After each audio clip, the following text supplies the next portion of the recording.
Thank you so very much. Game 2 of this best of 3 between 4 Zoomers and Wildcard. Wildcard kind of got stomped. This is 3 games in a row that 4 Zoomers have just... I feel like they've been on a different level. It feels like they kind of took the route of the DPC as like... It was kind of like a normal team where you're putting everybody together and it takes a little bit of time for everything to mesh. Well, Wildcard kind of... It felt like they peaked early and they've kind of dropped off to a degree. And yeah, I mean, how much of that was them being able game. to get their win against Evil Geniuses, right? Which we now look at in retrospect was obviously a very different team, so... Yep, indeed. MSS has really taken them to the next level. Other than today, have been undefeated, so they've definitely looked better than the original version, I guess you could call it. But Nightfall will be back, and I mean, to be fair, they, playing from different locations and whatnot, there's a lot of different moving parts. Of course, you have to deal with Bulba every day. That's something in and of itself you have to get used to. As you can see, the Gale onto 2 heroes. Wraithfire Blast with the Grasp to slow down Divine Llama to a crawl. And you can see the rest of his team just leaving him to die. First Blood, they want to give it to somebody juicy, and it'll be Gunner. That's pretty juicy. Yeah, that's perfect. Necrophos doesn't have like the best starting base damage. It's one of the bigger problems I've found with Necrophos whenever I play it like off lane. It's just the fact that my base damage just kind of sucks. So if you can get that early boost to gold, that's excellent because you can get an early couple of mantles, and that'll help out a lot. What was that? Hello? Cameraman just shook. Yes? Our cameraman just shook the screen like crazy. I don't know what that was. I thought I was having an earthquake in the prepping studio. for whatever I'm going to look like at the end of the game. They're just getting the production ready. I know this might surprise you. I'm a huge Necro fan, actually, and I'm really happy to see it in a pro game. And the thing I love about him so much is that there are so many different builds you can go, which we'll have to get to at some point. But Divine Llama, bottom lane, is going to die again. Second death already for the position 3 Venomancer, which you talked about in terms of how much impact it'll have on the game, but it's going to be hard to come back from 2 deaths right off the bat, and he has to walk. Yeah, it definitely seems like 4 Zoomers pick their targets, huh? Indeed, and Alex is getting chased now. He's slowed to a crawl. Another dual breath for Husky. Oh, no. All right, nice shards, though. Okay. It's actually really nice shards. Looks like Alex will live. That was that was a nice read by Alex.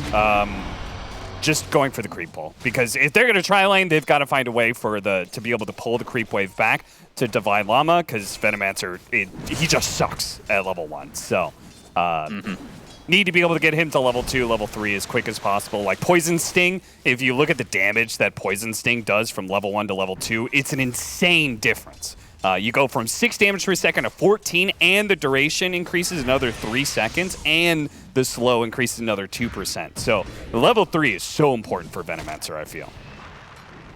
Yeah, and this is, another hero we don't get to see that much of either. So interested to see how it scales into the mid. I mean, ever since they changed the ult to be better in scaling, but kind of worse early on, we haven't really seen a ton of the hero played at the core level.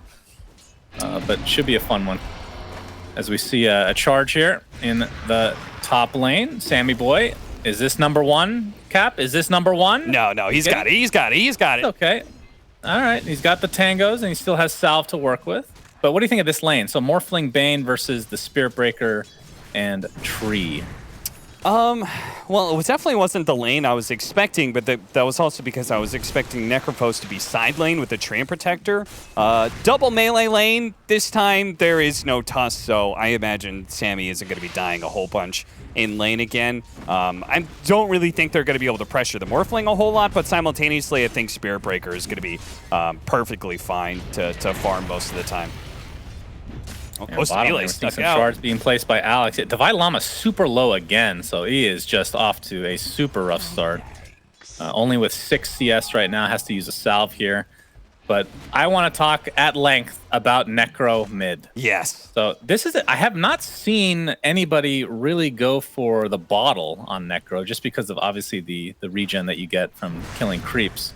But what kind of a build are you expecting this game? Because like I was saying earlier, there are so many different ways to build this hero. Well, you're the Necrophos expert. You tell me. What do you think? Well, let's see. Well, somebody's going to need a Spirit Vessel, but that's not really a Necro item. I love the Boots of Travel, Yeah. because a very slow and disgusting hero. I think Sange Kaya is typically a good go-to. Depends on if you have initiation, because Atos is really good on the hero as well, but I don't think you're going to go that as a mid laner. As Z-Freak top lane, Sammy Boy right-clicking him, and Brain Sap brings him down to his knees. So this is the second kill of the series for Sammy Boy, and third in 4 games. Cap. All right, well, you know, he's getting there. I think you're absolutely on point with the Boots of Travel. It reminds me, I think whenever Necrophos is run mid, it reminds me of when Viper is run mid. If you recall, like the Animator, the difference where T1 would run it with Carl or Cuckoo. Cuckoo would not go Boots of Travel, but Carl would. Because as a mid laner, you get that extra bit of farm. Oh, nice shards to protect Divine Llama. Yeah, he's still taking such heavy damage. Tag team is going to keep the rest at bay, but Alex doing a good job of protecting Devi. And, I mean, he already has Urn, so that's a good start, but they're going to continue to chase. I mean, there's a lot of beefy boys here for 4 Zoomers. There's a Wraithfire Blast onto Alex. Looks like they're going to set their targets on him instead, but the Gale slowing them to a crawl, and Alex is just going to give him the run around the Rosie. It's a nice shard again, and there's the tag team to follow it up. And this is a 2v3, mind you. So if 4 Zoomers aren't able to get a kill here, this is definitely in favor of Wildcard Gaming. And TP coming in from Sammy Boy. Z-Freak looks to be going down one way or the other, and he does to the brain step. Sammy Boy on a killing spree, 2-0. Costa Bila getting snowballed in on, though. Still has the Wraithfire Blast to work with. Nice blocking from Alex, but now Husky has come. TP to the bottom tier 1, but it looks like Alex is going to drop. So Wildcard Gaming. Costa Bila. He's very low. Brain Sap again. Sammy Boy, 3-0. This man is out of control. He's an absolute beast, Suns fan. You know, he was powering up in that first game. Now he's going to release his full force here in game 2. He's the soul killer in this game. Going back to the Necrophos, I think the one thing I want to talk about was the current Sange Kaya meta. I think this item's super strong, so I'm expecting Boots of Travels, Hood of Defiance, Sange Kaya, and then at some point he'll get the Shard, which is super good. Eve's in a bit of trouble here. Yep, getting quite low. Does not have waveform, and he's pretty much gotten all the strength he can, so a couple more right clicks should suffice, as there's the charge to finish him off for Moo. Another high-value kill for 4 Zoomers. 4-3. 4 kills for 4 Zoomers, 3 kills for Sammy Boy. Sammy Boy is a little bit behind now. Need to catch up. In the meantime, though, look at this mid lane matchup. This is insane. Gunnar has gotten so much farm, and I think a really big part of it, they didn't block the easy camp. It's still a big factor in these farming mid heroes, Necrophos in particular. You can't give him the free easy camp. Yeah, I mean, that's a lot of mana regen for him, so absolutely. Costa Bila taking a huge amount of damage in the bot lane. He's resigned to his death. Down he goes, and Alex and Divine Llama have taken better control of this lane now, but here comes Moo. I believe he charged from the base as Divine Llama gets off a Gale onto a couple of heroes, but there's the bash from Moo into another bash onto Alex. Doesn't have charge for another 7 seconds, so I think both are going to be able to walk away safely. They've got shards. High shards again. Alex doing such a good job of keeping these heroes in place. Husky out of mana, almost out of HP. Alex with another right click should do with the tag team. And here comes the Kunkka. Torrent connects onto Moo. Does have charge, though, but it's not going to matter. He gets blown up. Great rotation, and now potential tier 1 tower for them as well. So Waga talked on the panel. He was talking about how the Venomancer can't defend himself very well against Spirit Breaker, but if it's the other way around, Venomancer is actually very good against Spirit Breaker now because you hit the slow on him, and his charge, you could see, like, it only lasted a second there, but he goes at a crawl. They just killed Eve again, and that was with Reaper Scythe, so extra seconds on the death time. I didn't get to catch how that even occurred, but I mean, obviously with a Morphling, if you're doing full Agi, like, I mean, it doesn't matter about the Agi. If you're at half HP, you're basically dead if there's a Reaper Scythe in the vicinity. And here we go with the replay. Oh, man. Wow. Holy crap. That was, that's actually, even watching it, I don't believe that they actually killed him there. That's insane. That's level 3 Leech Seed playing a big part. But we're seeing more and more of this, people maxing out Leech Seed on Treant Protector, and it feels so strong in lane. Yeah, they have a ton of heals, right? Between Necro Tree and Wraith King with the aura and whatnot for himself. But I believe Spirit Vessel will be built here by Veno. Yeah, Divine Llama obviously has the Urn already, and looks like it will be the Spirit Vessel next. Oh, that's a great call. All right, looks like Lotus on Gunner, by the way. Yeah, I was just about to say that is a fantastic call. Look at all the single target the Wildcard have.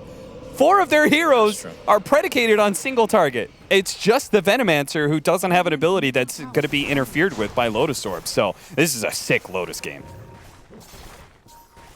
Yeah, it's not often you see it as the first main item after Boots of Travel. Of course, we don't see a ton of Necromid in general. Husky getting gone on in the jungle. Alex doing such a good job with these shards, but Moo has come. There's the poison over from Divine Llama, and Alex is going to be the one to fall instead. And Husky TPing out, nice heals from Gunner, so everyone's going to live for 4 Zoomers. Dire's middle tower is under attack. I feel like the rotations from 4 Zoomers in this series as a whole have been super crisp, and it's not something that we saw. I mean, I guess their schedule was pretty hard at the beginning of the season, but feels like that it's not just that. They've definitely been playing better as well. Yeah, certainly. And I think this just seems to be a general philosophy for Zoomers. They like to be able to play this really fast pace. It reminds me a bit of Undying last year. They had a very similar pace where I think they kind of modeled themselves after OG's tempo at that time of like how to be able to play the game. We want to play it super aggressive, super in your face. 4 Zoomers seems to be doing a similar thing here. And with Gunner picking up the Boots of Travel this game and Costa Bila last game, they have the ability to always be fighting like this. Yeah, Sammy Boy taking a bunch of damage. He's going to use the Fiend's Grip on Costa Bila. Does not have his ult. Oh, he just leveled it now, so is holding the point. So that will be the first reincarn usage, but it's going to cost Sammy Boy his life. Esk trying to get out here, getting charged though. And he's going to be brought down by the Reaper Scythe. So Gunner, 2 kills already with that bad boy. And they've got to find a way on Wildcard to meet the numbers, right? Because for Zoomers, they're using this Boots of Travel to always be able to be in a side lane, push it in, and then as soon as they see a numbers advantage, just bring everybody to a lane. Wildcard have got to be able to find a way to match this pace.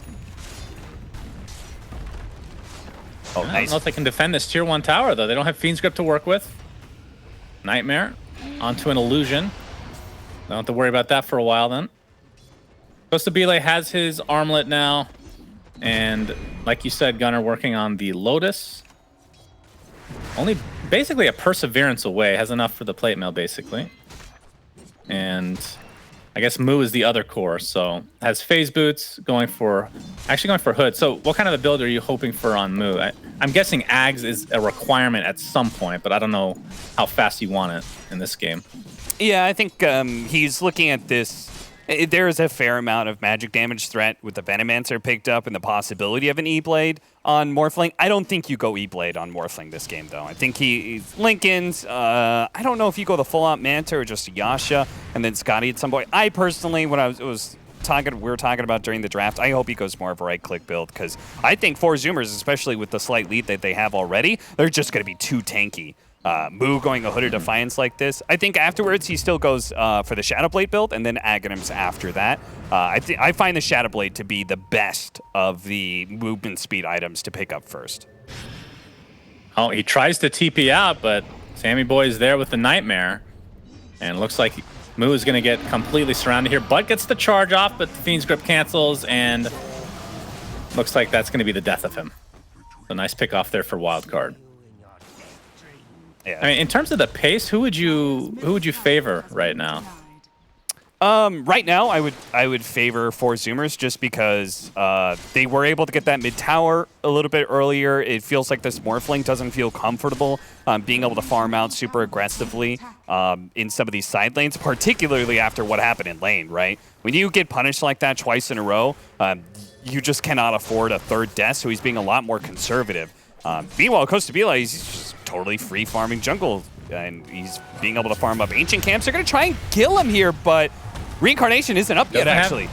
Yeah, he's actually going to drop here if he's not careful. Looks like another right click will do it, and the Nightmare onto Husky. Looks like Wildcard, they're going to kill the creep that Gunner was TPing to. Have to go the other direction. Look at this.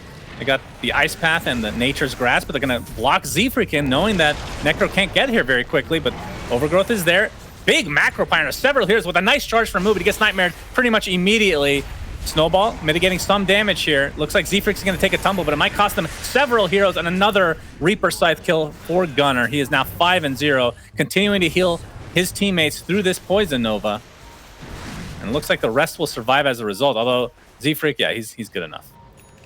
Yeah, this matchup could definitely go two different ways, right? All this magic damage against Necrophos is nice, but because they're ahead, he's out sustaining for his whole team, in fact. Now Sam, he's going to get caught at the end too, so a third death going the way of 4 Zoomers. That was a nasty one. Yeah, a little lucky bash there from Moo as he was chasing, but good pickoff nonetheless. 11-8, pretty even game this time around. And I mean, last game was relatively even as well until I want to say like the 18-minute mark-ish is where 4 Zoomers start to really take control. But this one, I mean, the real issue, like you said, is Morphling got off to such a bad start. But he's recovering. He's actually has a higher net worth than Wraith King after that death from Costa Bile. He does, but the impact the two of them are going to have in this next like 10-minute window, I think is going to be dramatically different. Because Costa Bile's, like, once he finishes up Deso, he gets like a Blink Dagger and he's ready to go. He's just going to start smashing. They're also going to be able to, off of the back of this Necrophos, start pressuring a lot of towers. So I'm a little bit afraid that Wildcard's going to find the map, start kind of similar to what happened last game, collapsing in on them and getting smaller and smaller. So they definitely need to be able to hold out, basically. They need to be able to slowly concede as little of the map as possible. Because if this Morphling can go late, they'll feel good. But in around 20, 25 minutes, I feel like 4 Zoomers is much stronger in fights. Yep, Sammy Boy able to get a D ward off there. And Costa Bile is going to get the Nightmare taken off in turn. They still have vision because of the charge. And Sammy Boy is going to be brought down eventually. Divine Llama is on the high ground. It's going to get the nice Gale off, so it looks like Sammy Boy's going to live for now, but Moo still continuing on there. You have the Fiend's Grip. I don't think he had Bulldoze on either. Actually, he does, but it's still such a long duration, so Moo's going to pay the ultimate price. But looks like Gunnar is going to find Sammy Boy in the end. The revenge is there. Big Macropyre Ice Path combo. Nice snowball onto the creeps, though. Gunnar in the vicinity still has Reaper Scythe and the Lotus Orb to work with. Can pick and choose who the hell he wants to kill. He's going to go for the Tusk. Double kill for him. A huge regen, but he's still getting bursted down. 45 seconds of no Necro. That is a huge kill for Wildcard. Husky trying to deny himself, but it's not going to happen. Double kill for Eve. He has the Lincoln Sphere. Be able to prevent a Reaper Scythe on him in the future. Nice fight here, a recovery for Wildcard. Oh yeah, that was a fantastic one. Being able to get that killing spree onto Eve is great. I think Wildcard read that they had a really strong timing here because they finished up the BKB on the Kunkka, and the Venomancer, you're at kind of like one of those bigger peaks. So really well done by Wildcard, reading this opportunity, and a big overextension from Moo. And Divine Llama just died to the charge of Moo, so they get a core kill, although the farming department not so hot for Divile right now. And I mean, this is a hero that you can kind of stick in the jungle, or at least the old school. As a 3, I don't know if you want to be in the jungle with all your Plague Wards, taking farm away from your other 2 cores, but we'll see how he tries to catch up in this game. Yeah, normally you want to be like kind of sitting in front of a tier 2 if possible. Nice Lotus, but it's not going to save him. Yep, there are TPs coming, though, and they can see that. Nice Ice Path onto 2 heroes. Dual Breath to follow. They don't have Reaper Scythe, of course, but Sammy Boy stuck around a little bit too long. Looks like everybody's going to get out as a result of this. So Gunnar did go casual hood. I say casual. It's not like a cloak, but I love Eternal Shroud on this hero. I don't think you get it yet, but the spell lifesteal you get from it is such a nice... Like, it's kind of relatively cheap as well, since you already have the hood. Although the recipe is pretty expensive, I guess. But still will be going the Sage Kaya like we talked about. A very value item for him. Yeah, I think it's so amazing, especially since you have that extra nuke now in the shard, that when you do get the Kaya and you pick up that shard, it feels so much more valuable than it used to on Necrophos. Divine Llama, he does have some allies creeping in. I think the biggest thing is Tusk has to be nearby this Venomancer at all times, because they're going to go on Divine Llama when he tries to create space by pushing out lanes, especially the hard lane like this. Oh, Sammy Boy uses the Tumbler Toy in place. He's going to get X, though. And Moo. Oh, another strike. Sorry, the X was on Esk. Not confusing at all to say, but another death for Sammy Boy. His killing streak has been punished, Cap. I think he was 4-0. Now he's 4-5. Yeah, Sammy Boy, he gives and takes, doesn't he? It's true. Needs to share the love for sure. As Esk does have the 8-second BKB online. We talked about the Lincolns on Eve. He will be going for the E-Blade and then an Aghanim Scepter. So who does he want to turn into? Who's the best option here for him? I mean, Tusk is pretty dirty, right? For me, I think the tier list has always kind of gone Dark Willow or Shaker, depending on your view and which one's stronger in the meta, and then Spirit Breaker is always like kind of the third best option. I wonder if is there anybody else he really wants to turn into that badly? I don't think so. Well, is the only reason you get Ags to be able to turn into teammates? What is it? What else does it do, actually? It gives you cast range, but that's not a great reason to take it, I would think. Yeah. He has it queued up. I don't know if he's actually going to go for it, but you're right. Spirit Breaker is god tier. It's got to be top 5 for sure. Double Tidebringer hits? Like, I don't know. I feel kind of weird about it.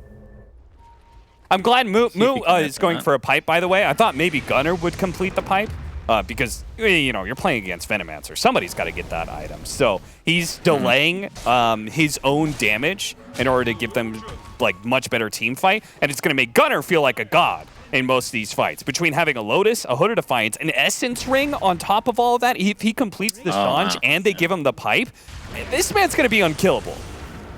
Yep, indeed. Moo prematurely popping that Bulldoze. Just want to get some dewarding action done here.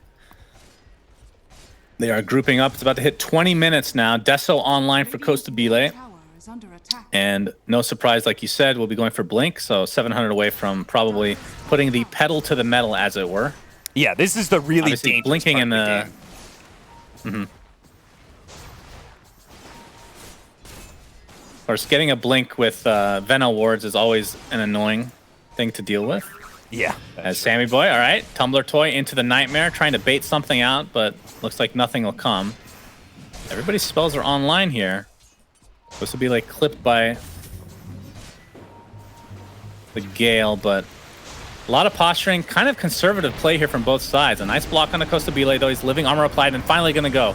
Eve actually turns into the Spirit Breaker, like you said, but the first death of the fight is Tusk. Deleted from the map. Nice poison Nova to several heroes. Costa Bile continue to right-click onto Divine Llama. Looks like he'll find him with that last attack there. Still has reincarnation to work with. On the other side of the fight, though, Moo looks like he's getting bursted out, but a nice Ice Path Macroplier combination. Nightmare to try to save Eve, but he's getting burned down into oblivion. Finally uses the Adaptive Strike to find himself with a kill. Trying to morph up, but the Reaper Scythe is enough to bring him from 50 to 0. Esk left all alone, essentially. And this is going to be a big team fight for 4 Zoomers now, and potentially Roche to follow, although, yeah, they do have Costa Bile with the Deso, so they could technically do it, but we'll see.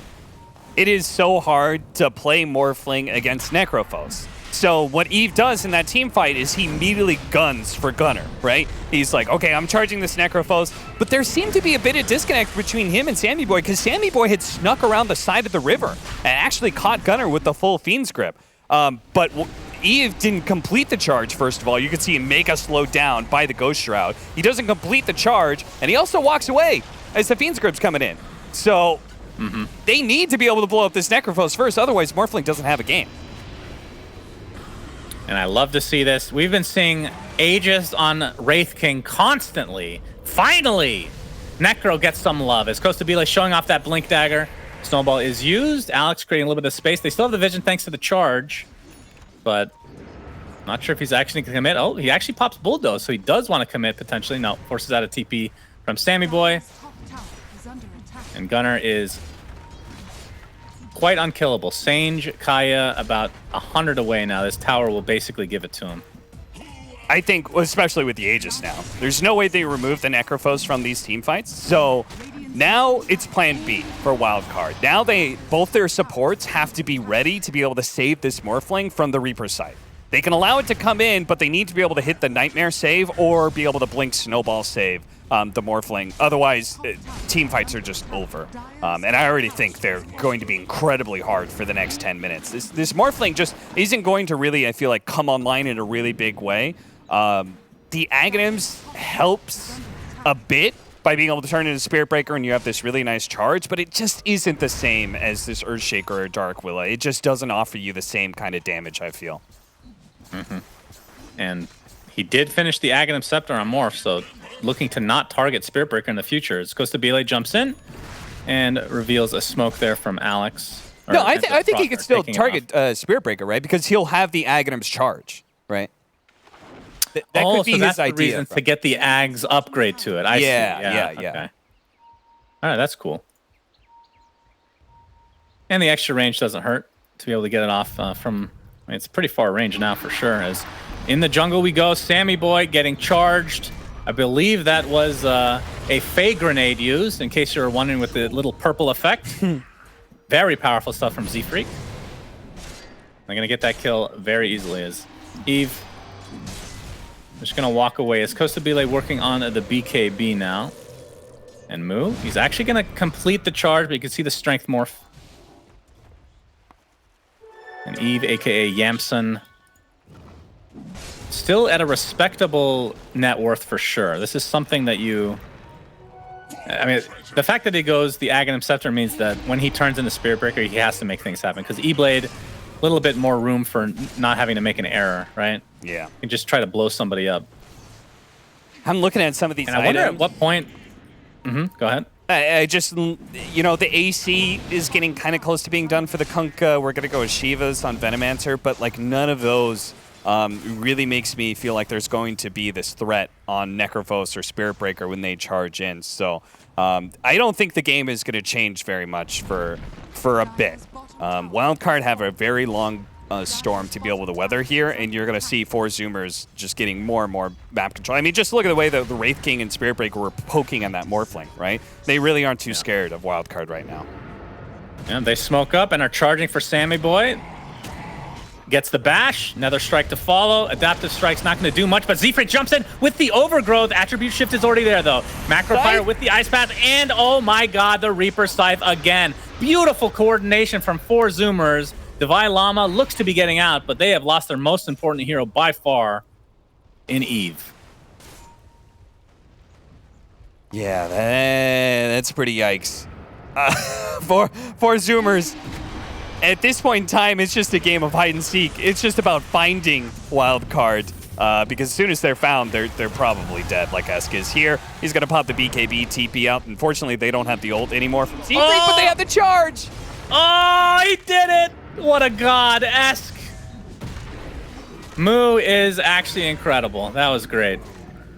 And that he doesn't have Ags, by the way, so in order to make that play, he had to charge the range creep in order to get that bash. So really, really smart heads-up play by him. All right, nice Yules to counter out the bulldoze from Moo. Lotus is applied, though. Costabile blinks in, gets the right click on Divine Llama, already brought to half HP. Pops the Poison Nova, nice snowball. Try to mitigate a little bit here. Fey Grenade does connect, very important. Connected on Divine Llama, but he will live. Reverse Brain Sap there. Actually, Reincarnation does proc, so they have to be a little bit careful here because remember the Aegis was, or still is, on Gunner for another 10 seconds. We saw Gunner use the... 4 Zoomers got a lot with this. The Death Seeker in that last team fight, so he did pick up the Shard. Death Seeker, which is easily, I think, the best contestant to a metal band name right next to Sanity's Eclipse. Very hardcore name. Okay, Death Seeker, I like it. Yeah, not too bad. I might have to partake in listening to a group name that. Gold for me. As Costabile is finishing his BKB now. I do want to talk about Necro again because this game might not last much longer, so and we won't see Necro for another month. But I feel like, I don't know if this is true on a pro level, but in games that I have seen played in pubs, like even high level, if you get a nullifier, this hero doesn't exist anymore. Unless you get like a BKB and you time it well. Now, the problem is Wildcard don't really have a hero that wants to go for that, right? Yeah. And even if you were to get it on Morphling, you can't really do so until you get your BKB first. So, like, what are your thoughts on Nullify versus Necro? Like, how hard of a counter do you think it is? I think it's a super good counter, but the problem is even in this game, even if they were able to, like, nullify him, I feel like they just don't quite yet have that single target damage blow up. Maybe if they have the shotgun combo on Morphling, it's a little bit more feasible, but right now I feel like he's going to live through the first round of spells used. Right. Well, I don't know if you can say the same for Divine Llama because he's dead. Yeah. It does have buyback if they want to try to contest this high ground defense, but Have to wait and see. Costabile now has the level 3 reincarnation, so much lower cooldown to work with. And they can just wait for the next Roche. I mean, they have the 7k net worth lead. They have map control. They can try to starve Wildcard out. Costabile getting X back, but they don't really hit on any combos. There's the Death Seeker. Can they kill even time? He gets off the attribute shift. A nice Nightmare to mitigate some damage there, but the Reaper Scythe is coming. It is not quite enough, but he waveforms and then dies shortly after anyway. Still has buyback, though, as Costabile blinks in and takes out Tusk in turn. And this is looking potentially like a 2-0 victory for 4 Zoomers if this continues on this trajectory. Yeah, if you saw some of those AoE disables that are coming in, they've got the charge that goes through, but also the ice path. It actually makes it really hard for Tusk to do his job in Snowball saving the Morphling. He got off the Snowball at like the last little quarter second that the Morphling was about to get hit by the Reaper's Scythe, but he couldn't pick him up fast enough. So, sadly. Also, another thing about Deathseeker, it breaks the Lincolns for you. True. It is slow moving, but it does work for sure. The good old Lincoln's Breaker. And helps amplify the rest of your damage as well. Basically makes them ethereal. Did you see his level 20 talent, by the way, on Necrophos? For Heartstopper. Is he going Ags? He might at some point in time. Morphling anyway, but yeah, that's good. I think that it's so cool to see that against a Morphling. I forgot that was a talent. So that is a sick pickup against Morphling. I mean, between Pipe and Hood, the 15% magic resistance, I mean, it's multiplicative, right? So it's actually not nearly as much as that. But yeah, that's very cool indeed. As we see the charge in from Mu, Divine Llama is going to get Nether Struck, and Deathseeker into the... not even Deathseeker, actually. You know, it's interesting. It's not super intuitive, but Deathseeker cannot be used on yourself. Yeah. To, like, evade physical attacks, essentially. Which makes sense because you already have Ghost Shroud, but it is kind of random. Yeah, there are times I've definitely tried that. I'm just like, oh, please, Deathseeker myself. But unfortunately, death finds me anyway, so. What do you think of Ags on Necro anyway, as a whole? I think it is only really good when the cooldown part is important. I feel like the Heartstopper aura, like, that's always going to be okay, but it's not really the reason I'm getting it. I think a bigger factor is the fact that you're going to be able to use Ghost Shroud multiple times in a fight, but I feel like those times are rare, right? Because it requires a heavy physical damage team, and they don't have Nullifier. Sammy Boy and company. The smoke is going to get broken potentially by Mu on the high ground here. Yep, there it goes. They see him now. There's the charge to follow. They're going to abandon Roche and try to take this fight instead. Reaper Scythe sends Sammy to the grave, buys back into the game, though. Wraithfire Blast onto Divine Llama. And he's going to get bursted down, but does get off the Poison Nova. Costabile is going to go down the first time here, but Armlet toggling pretty well. Still inside this Macropire from his team. Mu gets off the Nether Strike. That's going to finish off the Venomancer. Esk is going to pop the BKB with the boat coming in as well. Gunner in that Ghost Shroud. He's going to be safe for now, but he is at half HP. Has to be careful. Esk going to get charged on the outskirts of this grasp. Nice Nightmare. Doesn't actually do anything. I don't know why I called that nice. It just looked cool. It was a good idea, maybe, you know? Good effort. Good effort. Well played. Good effort. So 14k lead now for 4 Zoomers. A bunch of buybacks were used here, and I don't know. I mean, I feel like Wildcard still has to try to contest this, but they're not going to be in time. And Mu just sets up the same spot. Yep, indeed. Gunner takes the Aegis here. We have to see who takes the Shard. I think it'll be a waste to give it to Wraith King, although it looks like he took it, so yeah, whatever. I mean, if Wildcard can't win that last team fight where 4 Zoomers initiate on a Bane and use Reaper Scythe on him, I don't see how they win a team fight any other way. I think they just have to like somehow stall until they get the Scotty, but I don't know how they're going to be able to stall because surely at least one lane of barracks is going to be diving. I think 4 Zoomers have to like royally screw up going high ground in order for this game to have some sort of dramatic change in fate. I don't want to look too into this, Cap, but we've talked about the Sammy Boy 4 Zoomers relationship. Do you think that Reaper Scythe looked personal? Because it really did to me. I think that Gunner would not have used Reaper's Scythe if he did not feel very comfortable winning this game and if he did not have a little message to say to somebody, you know? Now, if that wasn't Sam, if somebody else was playing Bane, he does not Reaper Scythe there, right? Yeah, well, maybe Gunner has some grudges with other people. That's true. There's actually quite a few people he's played with and have not had great experiences. As Divine Llama, 70 seconds, no buyback. Yeah, like if Eternal Envy was playing that Bane 100%, he's getting Reaper Scythe. Yeah, but you can say that for literally anybody. Eternal Envy has played, I think, with every player in existence. As Costabile now on the front door of Wildcard Gaming's base. They're going to have to give this up. This is a 4v5 for another minute. Yeah, and again, the winner of this will secure themselves 4th place in the NADPC. Fine for Zoomers. I'm definitely going for a second lane of barracks here. Because if they're not going to stop on the first one, they still have another 35 seconds for the Venomancer. I'm going to go 2. And we see Costabile now with an Orchid, so going for the Bloodthorn, basically 300 away now. And still 25 seconds of no Venomancer. Necrophos has an overwhelming blink, by the way, so he's even tankier, and he is a nuisance in these fights. He's going to get it right on top of everybody and just start delivering massive amounts of damage. Yeah, there we go. And the slow is absolutely insane when combo with Ghost Shroud. Sammy Boy dead for 70 seconds.